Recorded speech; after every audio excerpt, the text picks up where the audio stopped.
Cub Scouts if they show up here tonight.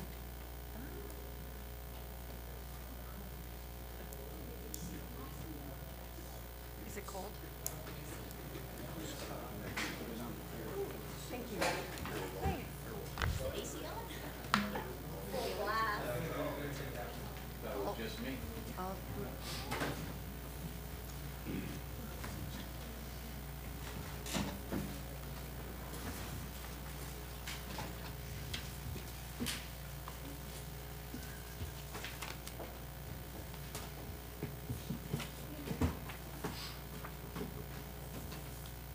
Did you give me a blank?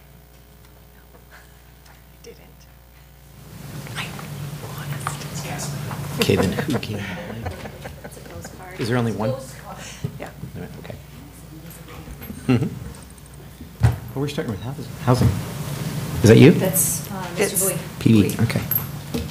Boy, that thing's loud today.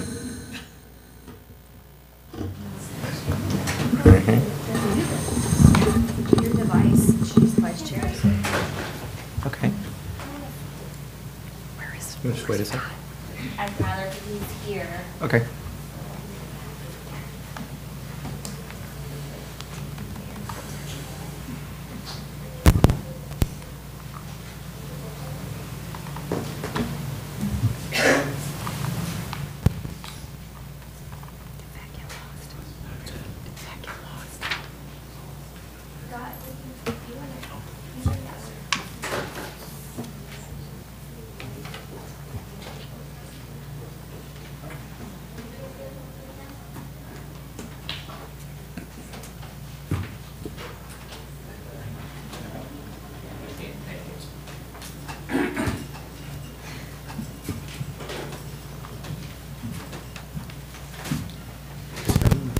Because it's housing.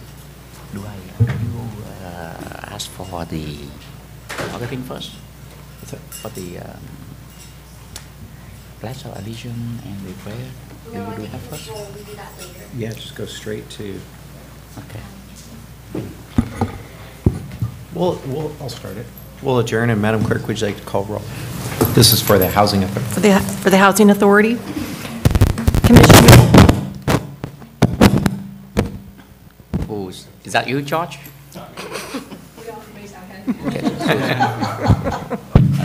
Commissioner Beck, You want to say something about the closed session? Back to that ghost card. Commissioner Beckles. Here. Commissioner Brightingham. Here. Commissioner Jones. Here. Commissioner Klopfenstein. Here. Commissioner Tuha Nguyen. Here. Commissioner O'Neill. Here. Commissioner Solorio. Here. Vice Chair Kim Nguyen. Here. And Chair Bui. Here. I now open the Housing Authority meeting for the meeting of March 26. We now open oral communication. I don't see anyone who wish to speak, so I close oral communication and moving on to the consent items.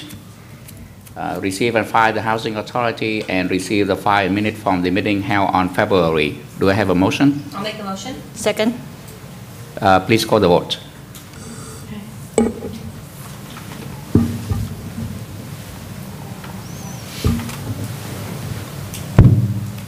Motion received, 9 yes votes.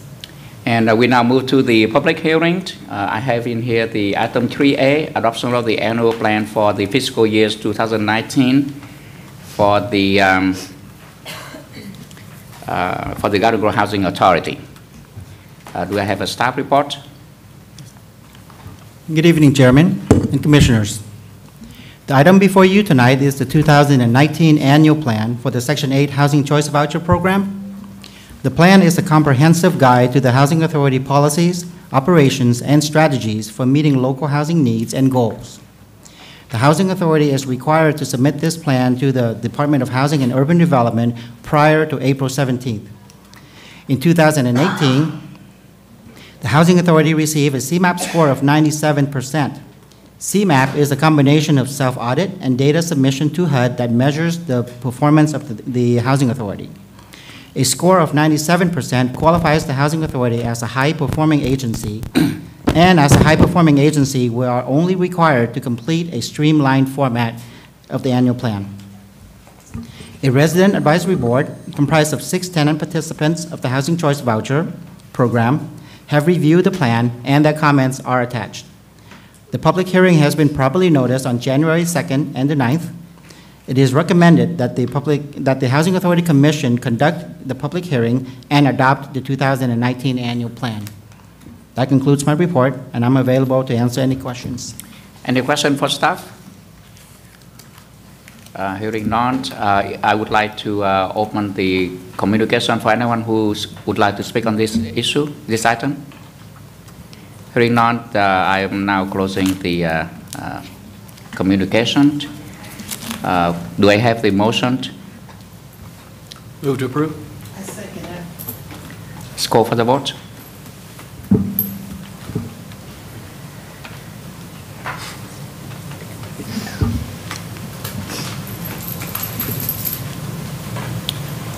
Motion received, 9 yes votes. Matter from the chairs and commissioner and directors, anyone who would like to speak? Hearing none, then I would like to adjourn the meeting to the next regular Housing Authority meeting to be held on April 23rd, 2019 at 5:30 p.m.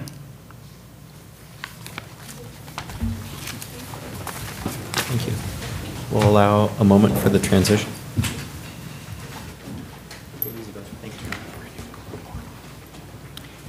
We now transition back to the regular City Council meetings. Mayor? Yep.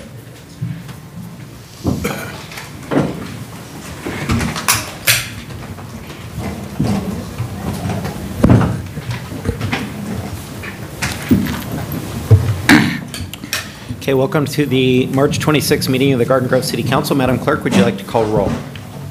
Councilmember Bridegan. Here. Councilmember O'Neill. Here. Councilmember Tua Nguyen. Here. Councilmember Bowie. Here. Councilmember Kim Nguyen. Here. Mayor Pro Tem Klopfenstein. Here. And Mayor Jones. Here. Okay, can we have the invocation by Maria Stipe? And then can I ask Councilmember John O'Neill to lead us in the pledge? Thank you. Everyone, please prepare yourselves according to your faith. Dear Heavenly Father, please be with us this evening to empower us, refresh us, and enrich us so that we may work to achieve the best solutions and outcomes for our community. Lord, grant that in serving our community, we may also honor you. Amen. Please face the flag and join me in the Pledge of Allegiance.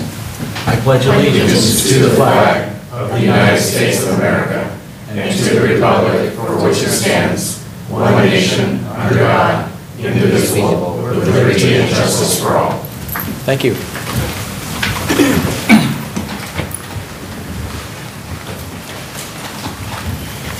Okay, that takes us on to presentations 1A. We do have one community spotlight this evening.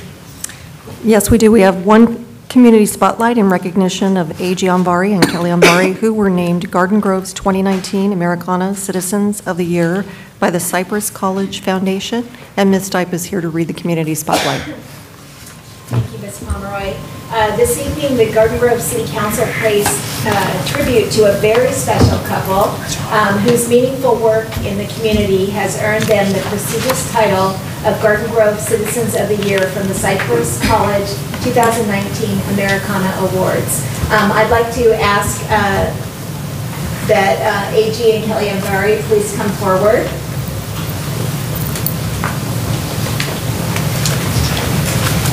Each year, Cypress College honors citizens from the 8 surrounding cities that form the college's primary service area at their annual Americana Award ceremony. Award recipients are chosen based on their humanitarianism, philanthropy, and partnership efforts within the community.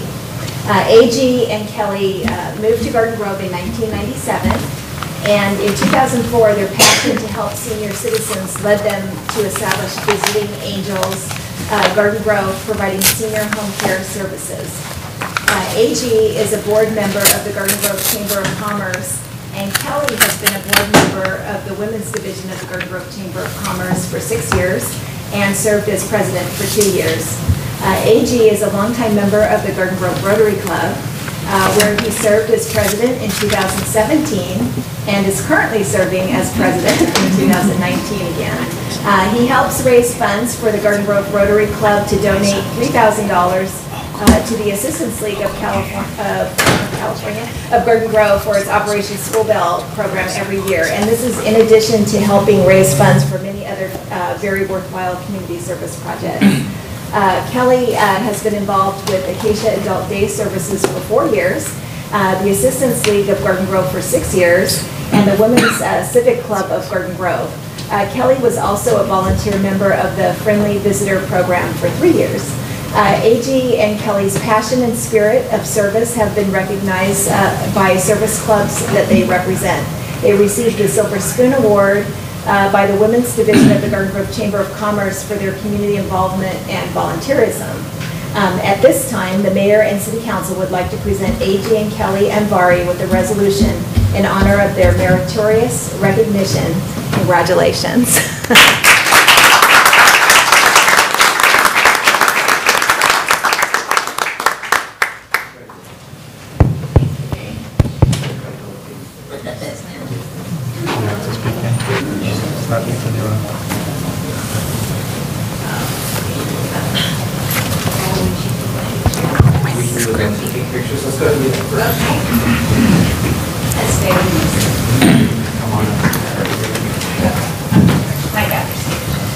Thank you. You're welcome. And I want to say thank you to John because he attended the Americana and it was very nice having you there. Really, really nice. So thank you. My pleasure. Thank you all with me, with the hospital, the great community that you have, and all the people that serve it. Oh, maybe, yeah, we'll get one. One big smile. Okay. Go ahead.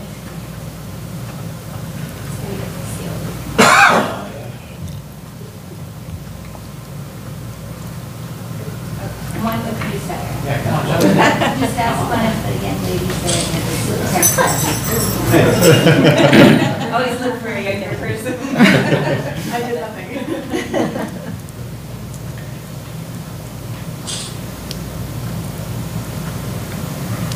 Thank you. Yeah, thank you very much. Thank you so much. Oh. Yeah, you guys are looking I'm together. so sorry. Okay. 1, 2, 1.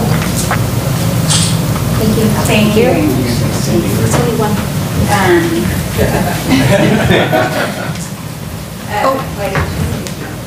Well, we have really nothing to add except that, you know, we really thank and we're honored for this award. And it's really will not be possible to do everything that we wanted to do in this community, except that there is such a great people that are a part of this community, and they help us to do everything that we did. Thank you. Yes, thank you.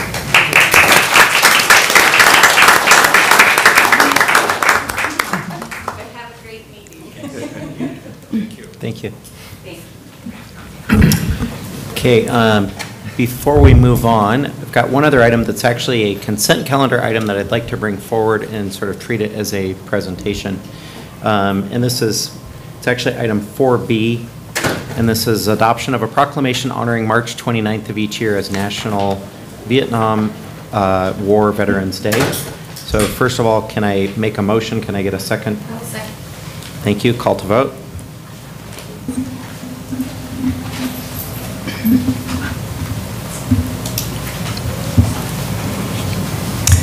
Motion received, 7 yes votes. Thank you, colleagues. Now it's official. And can I ask Dale Softner to come up on behalf of this proclamation to receive it?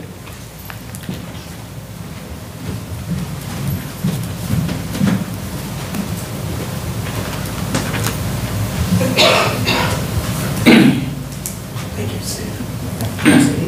Sure, cool. I'm the newest member of the Orange County Veterans Advisory Council, appointed by the Board of Supervisors. And on behalf of the Orange County veterans, I appreciate that the city has taken a moment to honor our National Vietnam Veterans Day. And it's on this Friday, March 29th. It's a new national holiday to welcome back Vietnam veterans that didn't get the recognition probably they should have gotten coming home from Vietnam War. So I appreciate the city and the staff for all the work they did to give us a proclamation to honor our Vietnam vets. Thank you very much.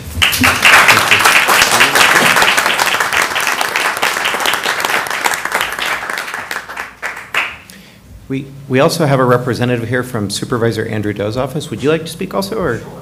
Great.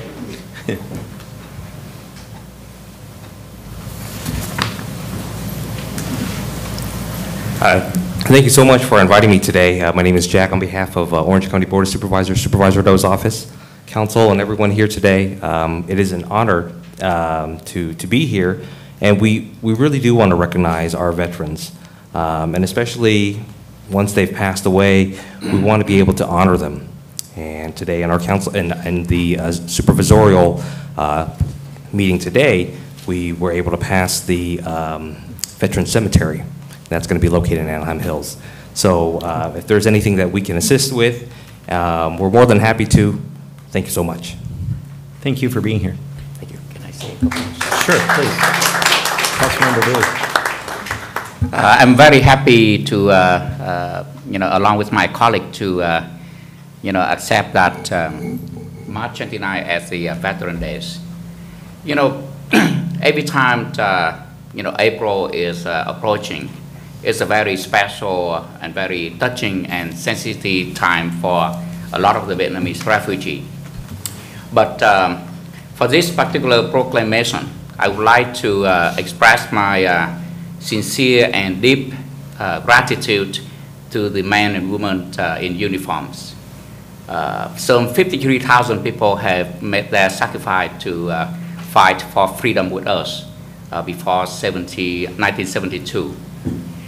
Along with many Vietnamese, we feel that we forever adapted to their sacrifice and the sacrifice of that their family endure when they pass away, fighting for us. I do remember many heroic stories by the American veterans in the Vietnam Wars.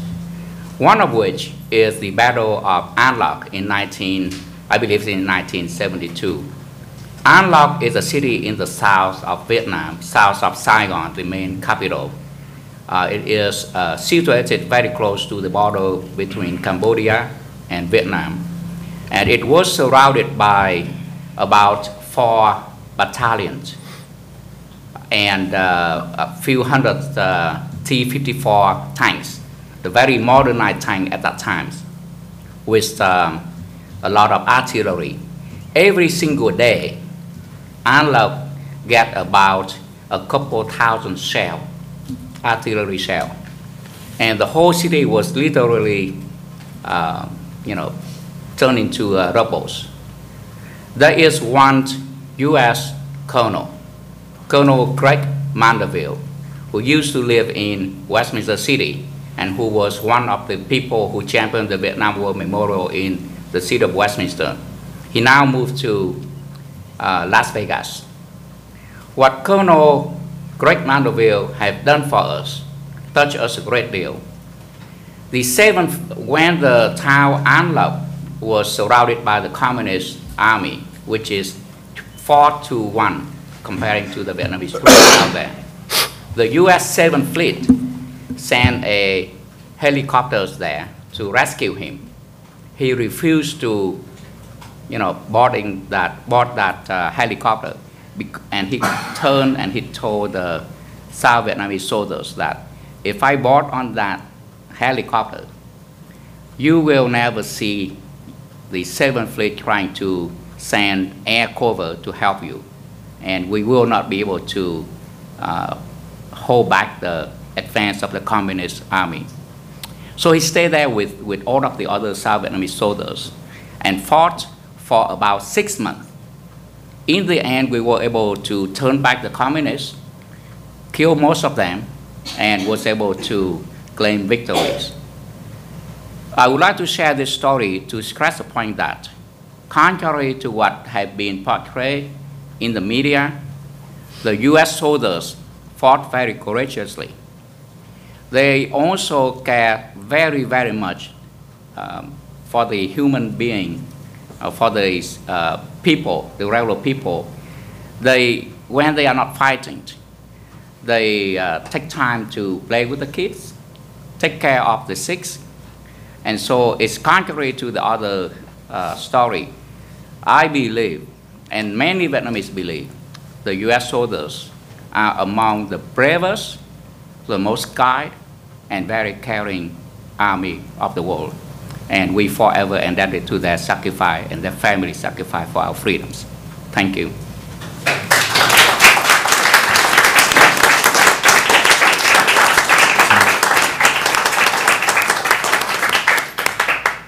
Thank you, Phat. That was beautiful. Okay, we will now move on to oral communications. We only have one card. Tom Raber. All yours. Well, I've been gone a month, and a lot of stuff happened within a month. I had a neighbor off of Tiffany come to me to ask me how come another neighbor got a parking ticket. That's why I'm here. 1966 Resolution 3154-66 was passed. That's for the limited time parking on Tiffany and Bailey. 1966 Traffic Resolution 2075-62 was passed by the 5 board members. 1976 Ordinance 1502 was passed that the people inside the gated community cannot park on the public streets. 1976 PUD 102-76 was passed by the 5 board members. Same thing. People in the gated community cannot park on the public streets because there was already an issue. 1976 Resolution 5109-76, the same.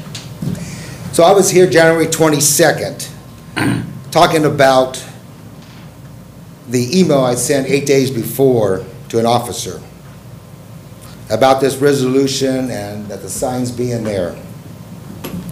I said my piece then, and I stated the next day I was going to go ahead and start calling the police on the 23rd, which I did. I called 3 times, and on the 3rd time, dispatch told me that they would not enforce the 50-year-old law.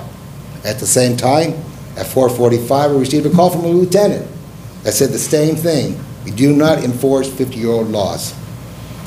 Unbeknownst to me, when I came back on February 12th, the say-so of what I just said about the 50-year-old law not being enforced was said.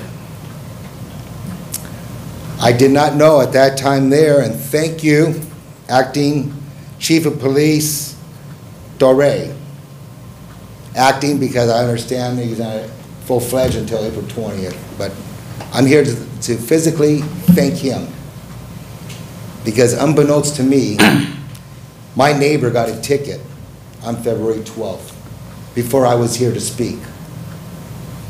I asked the city to give back him the $42 he had to spend for that ticket because I was told that it would not be enforced. And I walked to all 14 homeowners and told them it was not going to be enforced. I am glad that the police are enforcing it, but they're only enforcing it whenever they want to. I know dang well they're not enforcing the 1976 Ordinance, PUD, and Resolution because I don't think they really care. They're only enforcing the 2 times, and that's incorrect. So I will state now, tomorrow I will be calling again, and we'll see if the police come out. And we'll see if the police go ahead and give parking tickets for the 50-year-old law. Again, I would like to thank the new Chief of Police, and God bless him. Thank you. Thank you. So that is it for oral communications. Written communications, we do have 2 items, 3A. Item 3A is consideration of a written request for a one-day use of the Willowick Golf Course for the annual Golf Classic on Wednesday, May 8th, 2019. And Ms. Polayo from the Community Services Department is here to give the report. Good evening, Mayor and members of the City Council. The President of the Garden Grove Community Foundation and the Chair of the Board of Garden Grove Chamber of Commerce are requesting approval for a one-day use of the Willowick Golf Course for the annual fundraising golf tournament event on Wednesday, May 8th, 2019. For the past 14 years, the Foundation and the Chamber of Commerce have partnered to host the Golf Classic event. This event is the largest and most significant fundraiser for both organizations and helps support the Foundation events, including the free summer concerts series, Winter in the Grove, and various community groups, as well as assisting the Chamber of Commerce in promoting the Garden Grove business community and providing resources for tourists who visit Garden Grove.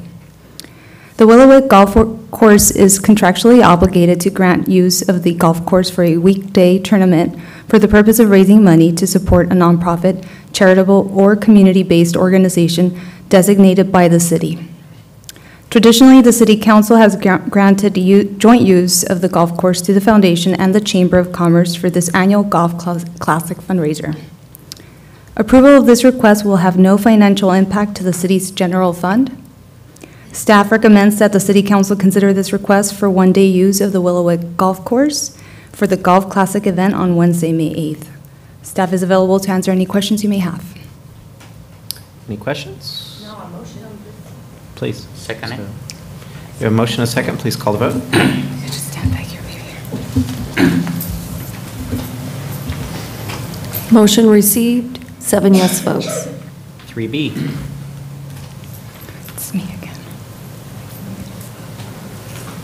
Item 3B is consideration of a written request from Cub Scout Pack 271 for co-sponsorship of the annual Cub Scout Push Cart Derby on Saturday, June 1st, 2019, and Ms. Pelayo is here to give the report. Thank you. The Scout Pack 271 is requesting City Council approval for co-sponsorship of the 2019 annual Cub Scout Push Cart Derby event that will be held on Saturday, June 1st. The Cub Scout Pack 271 is a nonprofit organization based in Garden Grove. Each year, the Cub Scout Pack coordinates a push cart derby event that requires the closure of Springdale Street, south of Lamson Avenue. The event is open to all of the Cub Scouts in Garden Grove and in Orange County. Co-sponsorship for this event will have an impact on the city's general fund. The cost to provide staff support to close city streets is approximately $5,100. The Cub Scout Pack is committed to reimburse the city a total amount of $255 towards the city cost. Therefore, the impact is reduced to an approximate amount of $4,845. Staff recommends that the City Council consider the request from Scout Pack 271 for co-sponsorship of their annual Cub Scout Push Cart Derby event. And I'm available to answer any questions you may have. Any questions or else a motion? Well, Mr. Mayor, with this particular item, I'm partial to it since I founded this event. The city recently, I think about 2 years ago, listed it as a legacy event. As such, does it still need to come back every year to be approved if it's been listed as a, it does still? Yes, that's been the direction, to still consider each request every year and consider the impact to the city's general fund. And I know it became an issue last year, Councilman Bowie was because of the cuts and everything, and so I guess they're going to put it on, but you know, the $250 cost out of their pocket, quite frankly, that's more than they actually make on the event. So just so everyone's aware, they're probably going to be paid more than they actually bring in on the event. So with that being said, I'll make a motion. Second it. Call the vote. Motion received, 7 yes votes. Okay, we'll now recess to successor agency. I'll call it to order. Madam Clerk, would you like to call roll? Member Brightigam?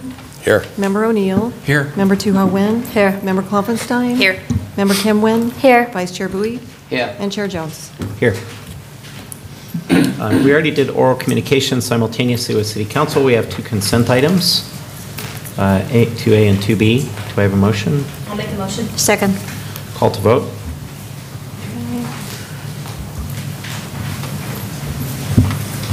Motion received, 7 yes votes. Any matters? Seeing none, we will adjourn to sanitary district.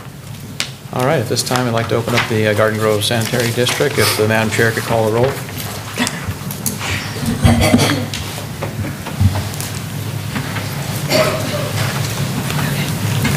Member Bowie? Here. Member Jones? Yep. Member Kloppenstein? Here. Member Kim Nguyen? Here. Member Tuho Nguyen? Here. Vice President Brigham? Here. And President O'Neill. Thank you very much. Madam Clerk, by the way. We'll go, we already had oral communications. We'll go to the consent items. We do have 3 items which can be acted on simultaneously.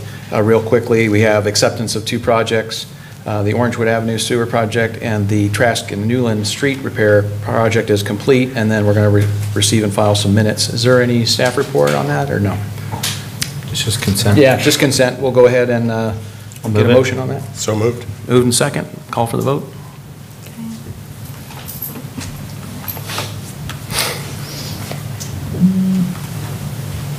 Motion received, 7 yes votes. Thank you. Any matters?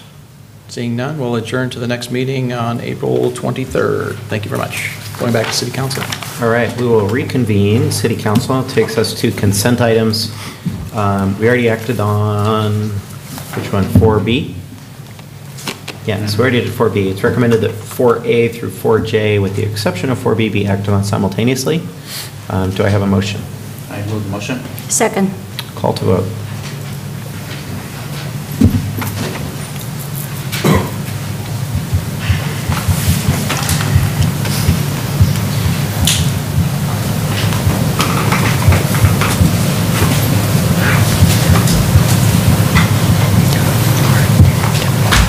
Too hot. She's got to do it like you mean. It's not working. George's old. There it goes. Mine was. Motion received, 7 yes votes. All right, that takes us on to public hearings. We have one item, 5A.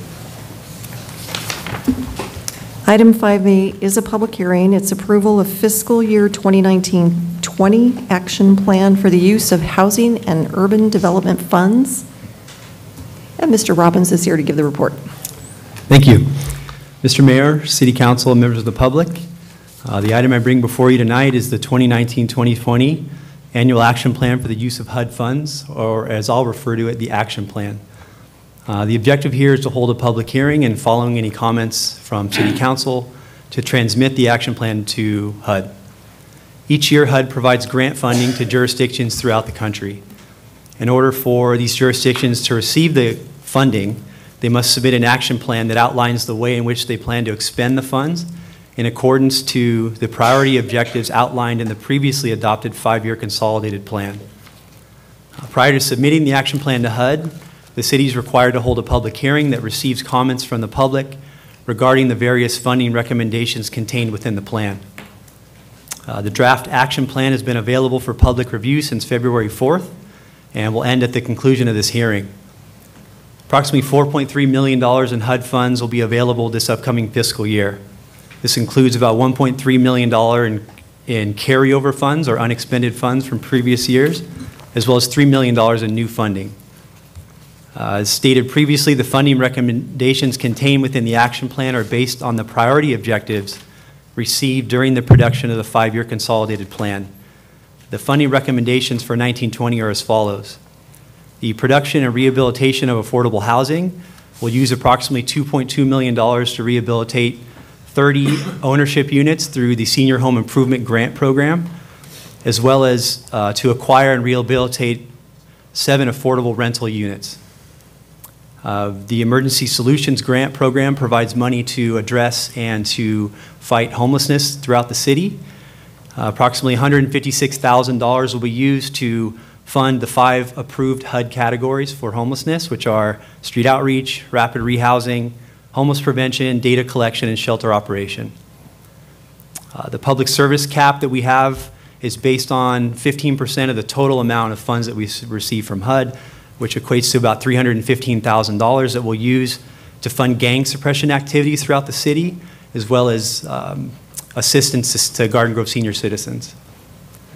Economic development activities are directed toward the Small Business Assistance Loan Program, which will use $100,000 to create jobs by assisting 4 Garden Grove businesses in exchange for them to hire 4 low-income Garden Grove residences as full-time employees. Capital improvement projects will spend approximately $1.7 million on 2 projects. One of them is known as the Benton Slurry Seal Project, and the other one's the Beach Trask Sewer Project.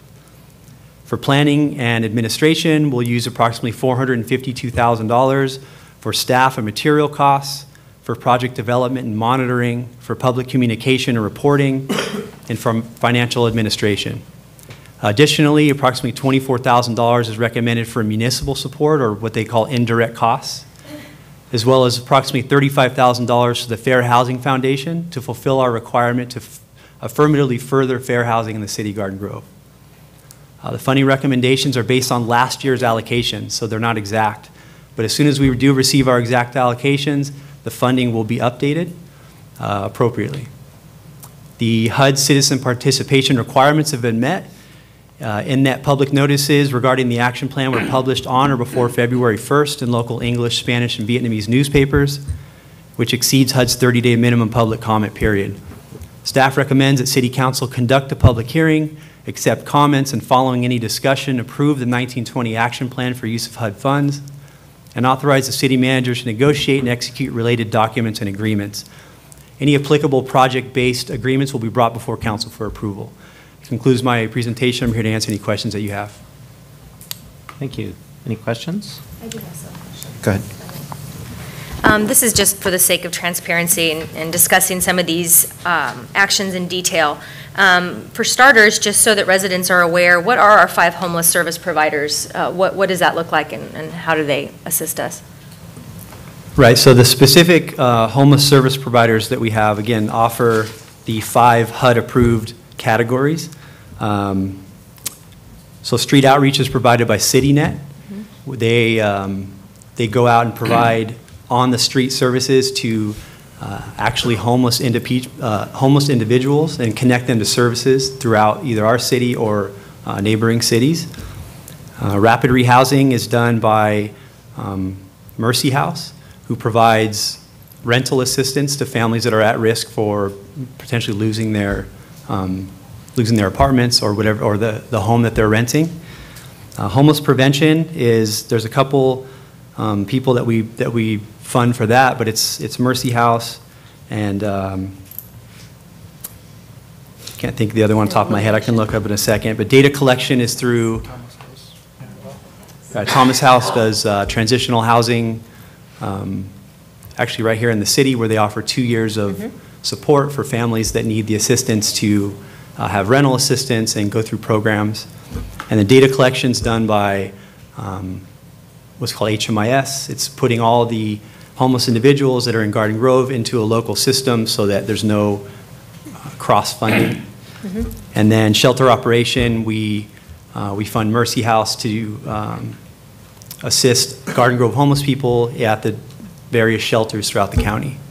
Thank you. Yeah, I think it's just important for the residents just to understand that and realize how much goes on and how fantastic these different providers are and all that they give to that community. Looking into public services, you mentioned there's the small business loan program to assist for businesses. How do you go about selecting those particular businesses? Right, so the program's marketed to every business in the city.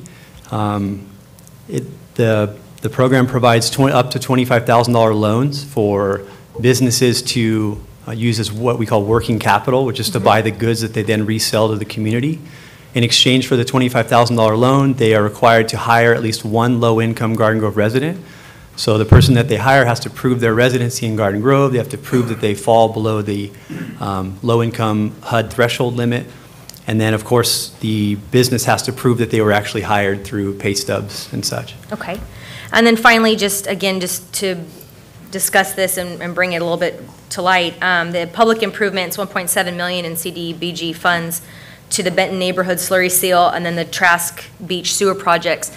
How are the qualifications listed for that, or how do you go about, again, deciding upon these projects take a greater level of importance than maybe others in the community?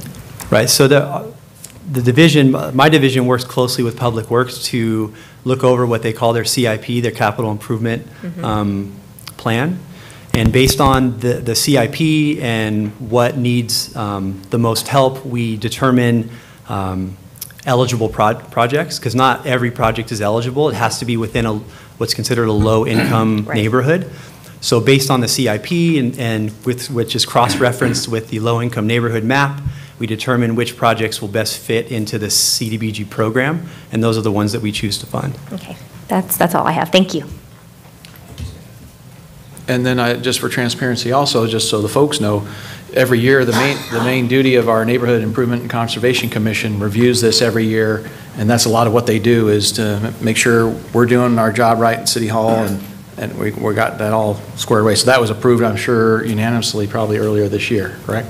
Correct. So the city's only actually required to hold one public hearing, but for sake of transparency and to include as many members of the public as possible, we actually take it to 2 public hearings. As you said, it was previously taken through the NICC, who approved it unanimously to transmit it to you guys, who will hopefully approve it to transmit it to HUD. Oh, thank you. Great report. Thank you. I have a question, if you could clarify for us. The program put out a 2.2 million for the affordable housing improvement and rehabilitation. Now, recently, Judge Carter have ordered cities to take care of the homelessness issue, and he ordered that city need to have more emergency home for the homeless, as well as some longer-term solution for them. There have been talk about perhaps, the city may want to consider using Section 8 voucher to pay for the cost of that. I myself find that very difficult to implement, because the people in the Section 8 housing that have applied for the voucher, many of them, about 10,000, have been waiting for close to 10 years now. And so it's very, to me, it's not fair to give someone else, higher priority than those who have been waiting for 10 years. Is the $2.2 million for the affordable housing improvement rehabilitation, can we use some of that to support that project if and when we come about to do it? So the $2.2 million is actually made up of 2 different funding sources. One of them is what's referred to as CDBG, or Community Development Block Grant money. Approximately $162,000 of that will go towards rehabilitating 30 senior homes. The additional funds actually come from what's considered or called home funding. The home funding that we have in this to rehabilitate and produce affordable housing is to acquire and to rehabilitate existing housing. Now, we can use that for the permanent supportive housing, the production of permanent supportive housing. The issue of the vouchers comes with the actual operation of the facility and the permanent financing that go into producing the housing. So this money that we're talking about, this $2.2 million, isn't necessarily related to the voucher portion of permanent supportive housing. I'm not sure if I understand that clearly. So are you saying that we can use this money to, to obtain properties and improve them for the homelessness issue? We cannot, or we can? So let me clarify. The money that we have, the home money that we have, is used as gap financing for affordable housing. So if a developer came to the city and wanted to produce permanent supportive housing, they could give to us a pro forma that shows a gap in their financing. The home funding that we have would be to fill that gap. But the permanent financing that the developer needs to fund the project overall, the total development cost, from the bank, the permanent financing they get from the bank is based on the net operating income, which is based on the rents that they get from the residents. So the vouchers are used to fill that net operating income gap, whereas our money is used to fill the total development cost gap. I see. So this is only used for the gap for the redevelopment, the rehabilitation, not for the operating gap, the cost of the gap. Correct. Yeah, and to further clarify, the Section 8 voucher program is completely separate and different from any of these programs. I know that. Okay. I know that Section 8 is different. But there have been some suggestions, and other cities have using that voucher for different purposes. I'm trying to see whether we have some other method to fulfill that need. But it seems like we cannot use this money for that purpose. Correct. I have a question. Sorry, Nate, you're getting bombarded today unintentionally. I think just with the attention to homelessness and housing crisis in Orange County, obviously we want to do our job to make sure we understand what's being presented so that when we're asked by our residents, we ensure that we're doing our due diligence.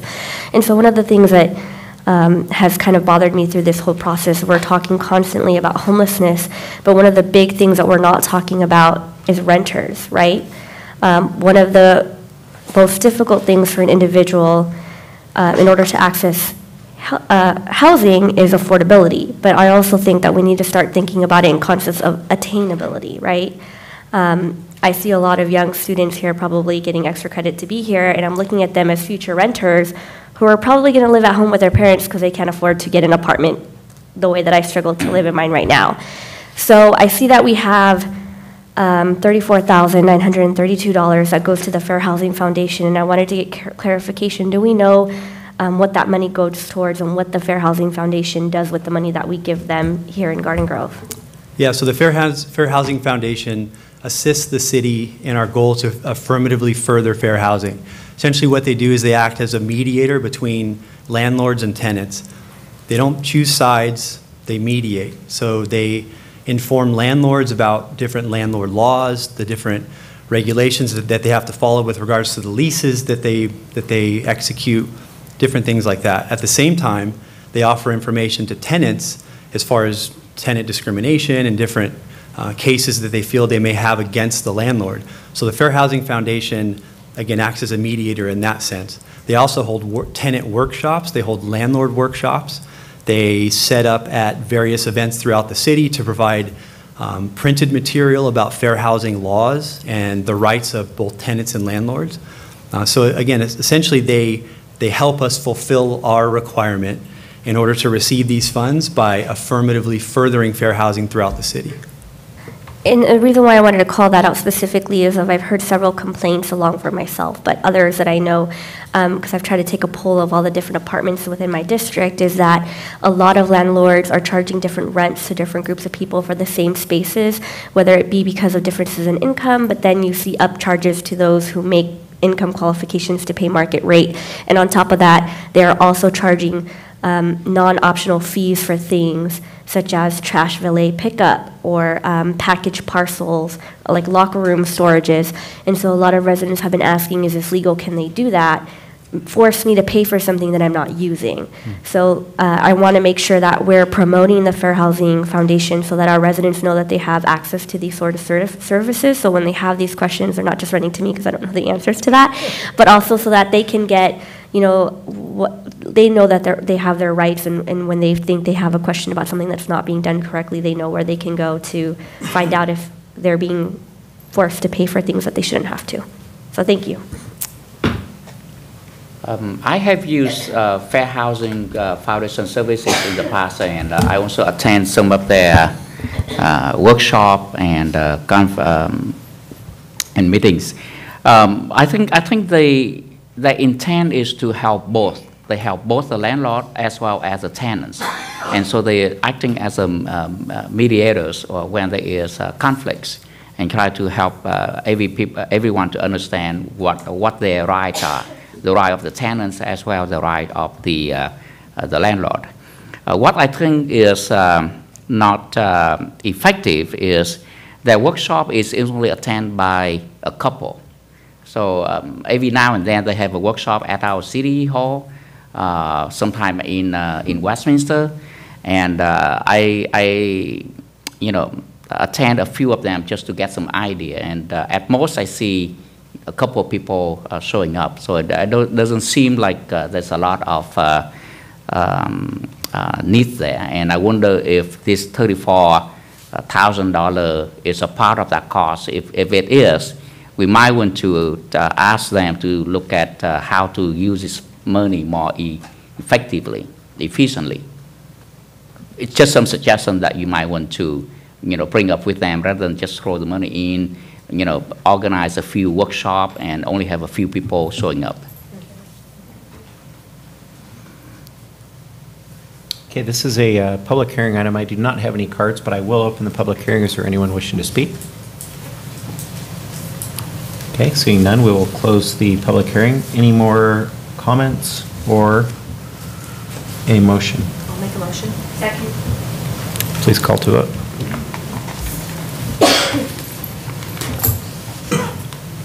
Motion received, 7 yes votes. Okay, it takes us on to 6 commission committee matters. We just have one, which is 6A, and this is appointments to the Measure O Citizens Oversight Committee. Just by kind of an informal discussion and polling, I think we would like to continue this item to not the next meeting, but the following meeting thereafter, so about 4 weeks from today or whatever the April committee. 23rd? Is that correct? Yeah. So continue to April 23rd. If I can make that motion. I second it. Called vote.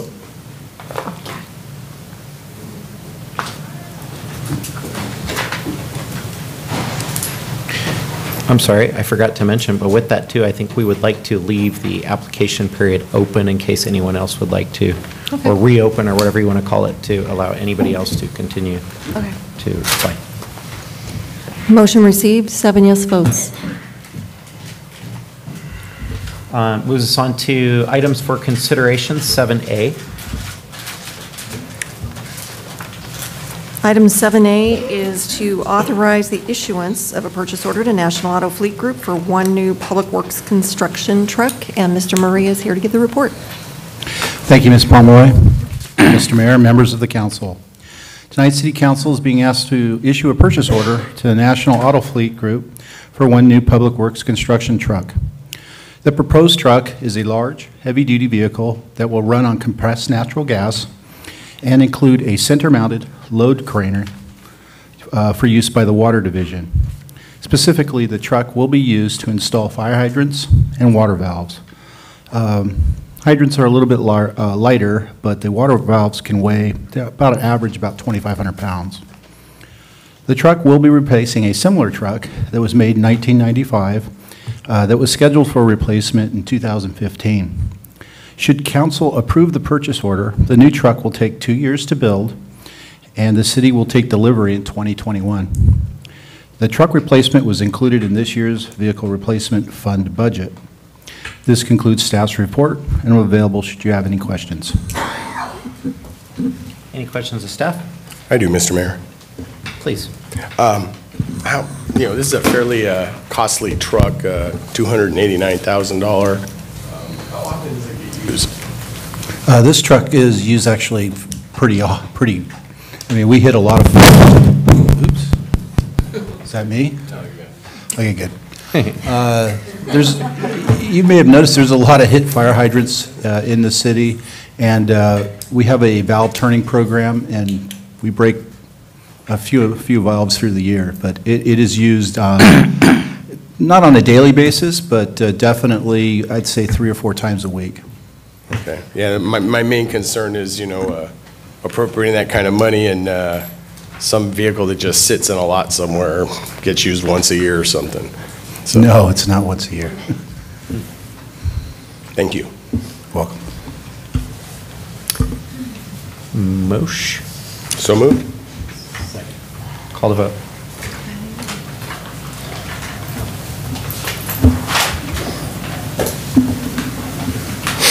Motion received, 7 yes votes. Okay, 8A, item for second reading. Item 8A is second reading of ordinance number 2904, entitled An Ordinance of the City Council of the City of Garden Grove approving planned unit development number PUD 010-2019 to amend the city's official zoning map to change the zoning of the property to residential planned unit development zoning PUD 010-2019 with R3 multiple family residential base zoning. Thank you. No report, right? We can just go straight to... It's just second Okay, reading. do we have a motion? I'll make a motion. Second. Call to vote.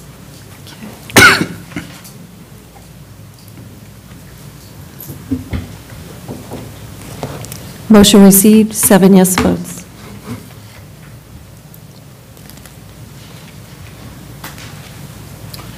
Thank you. Takes us to matters. We'll go around the horn. George, anything? I'm good. Okay. I just wanted to congratulate AG and Kelly and Vari again on being the Man and Woman of the Year 2019 for Cypress College Americana Awards. Very deserving people. I can tell you, I've got to know them a little bit better in the last 5 years or so. They're very involved in the Chamber, the Rotary, all these different community groups. I see them all over town. Our family actually had the benefit to use their business, Visiting Angels. If nobody knows, they have a business, Visiting Angels, and it's ran out of Garden Grove, and they provide home service, and all kinds of care. And if you want a compassionate group of people helping you in that situation, you couldn't ask for a better group of people to do that. So I just wanted to congratulate them again. Thank you. Well, I just want to share, I just want to congratulate to American Tiger Taekwondo, the dojos in the city of Garden Grove in my district. Last weekend, they have a team to send to Las Vegas for the competition, state competition, and they have 2 gold medals. So I just want to congratulate to them. Congratulations. Cool. Your son is in that league too, right? Yeah, that's true. He's the one that get gold medal. Wow. Nice. Congrats. Had a feeling. Kim? Good. Just a couple things.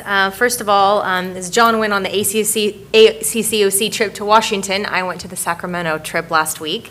And it was very eye-opening and interesting to see, walk the halls of the Capitol and see how all that works, meeting with different senators and assemblymen and women. Obviously, the discussion of the hour is affordable housing, and so that was greatly discussed.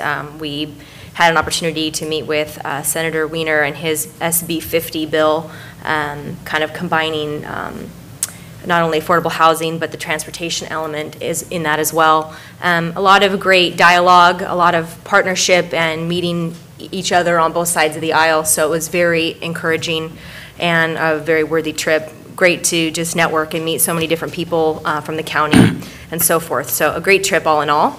And then today we had the honor of attending the Jack Wallen bust unveiling, and that was a very emotional afternoon to see the family see that bust for the first time. I think brought a tear to many of our eyes this afternoon. And I have to commend Jennifer Stewart for her artistic talent. She is unbelievable. So that was wonderful. And finally, just a quick vector update. Because of the rain, when the weather starts to warm up and spike in heat, we're going to see more mosquitoes. And so we're having a lot of calls earlier to the Vector Control District to come out and treat properties, and just why are there so many mosquitoes? Well, with rain, unfortunately, they're just going to be out there in abundance. So make sure you check your screens, dump your standing water, and wear your bug repellent at dusk and dawn. That's all. Thanks. Okay. Last weekend I ran into Bob. Forgot his last name, but he's a Vietnam War veteran, and he brought to us the story of Raul Antonio Guerra, a Navy journalist who was from East Los Angeles. He died in Vietnam when his plane crashed about 50 years ago, missing in action until recently that we uncover his remains, ran through it, have to take a course to go through the DNA to make sure that it is indeed his remains. We are deeply touched that his remain is being flown back to Hawaii, and at about the close of April, close to the Black April times, his remain will arrive in LA, and we will be honoring him and welcoming him home, both Vietnamese and Vietnamese American and American friends, veterans, will be honoring his returning home. And like I always have said, all of us, have forever felt that we are adapted a lot to the sacrifice of the men and women in uniform, and the sacrifice and the endurance that their family have gone through. Thank you, Raul Guerra, for fighting with us. Thank you. Scott, I'll go ahead and go to you. Mr. Mayor, members of council, just one quick item. I attended this morning the monthly meeting of the Garden Grove Chamber of Commerce, and this Saturday is their annual gala event that they use to raise money for their organization. It's at the Marriott at 5:30. I think they're going to be having a little bit of fun recognizing mayors and former mayors in the city of Garden Grove. So anyway, if you're interested in attending, I think you could probably still call their office. I'm not sure if they still have tickets left, but if you're interested, contact the Garden Grove Chamber of Commerce. Thanks. Omar, do we have anything to report out or any need for closed session? Nothing to report out, right, from before? I don't think there was. Yeah. Okay. I don't think there was anything to report out as I had recused myself, so. Oh, sorry. Okay. But, Mr. Mayor, we do need to reconvene back for the second closed session item. Gotcha. Okay.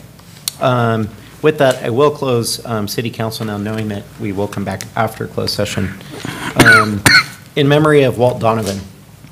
So I'd like to adjourn tonight's meeting in memory of former mayor and community leader Walt Donovan, who passed away on Saturday, March 16th, 2019, at the age of 93. Walt Donovan served on the City Council from 1972 through 1980, and again from 1984 to 1988, and then was elected mayor from 1988 through 1992. Walt graduated from Garden Grove High School, attended Santa Ana College, and then played football at the University of Oregon. He returned to Garden Grove in 1954 and became a lifelong resident of Garden Grove, where he and his wife Diane raised their children. Walt committed untold hours of community service that includes serving as a Cypress and Garden Grove Rotary Club member, Cypress Chamber of Commerce member, as well as Stanton, Los Alamitos, and Garden Grove Chambers of Commerce members. He volunteered with the Girls Club, the Boy Scouts, Little League, and YMCA. And he was a member of the El Bacal Shrine Temple, the Elks Lodge of Garden Grove, and the Garden Grove Masonic Lodge. In a word, he was a doer who will be sadly missed by his wife and family and those who knew him. His memorial service is on Sunday, April 7th at 2 p.m. at Kiwanis Land Garden Grove, located at 9840 Larson Avenue, in case you would like to join us. Thank you, and with that, we will adjourn to closed session.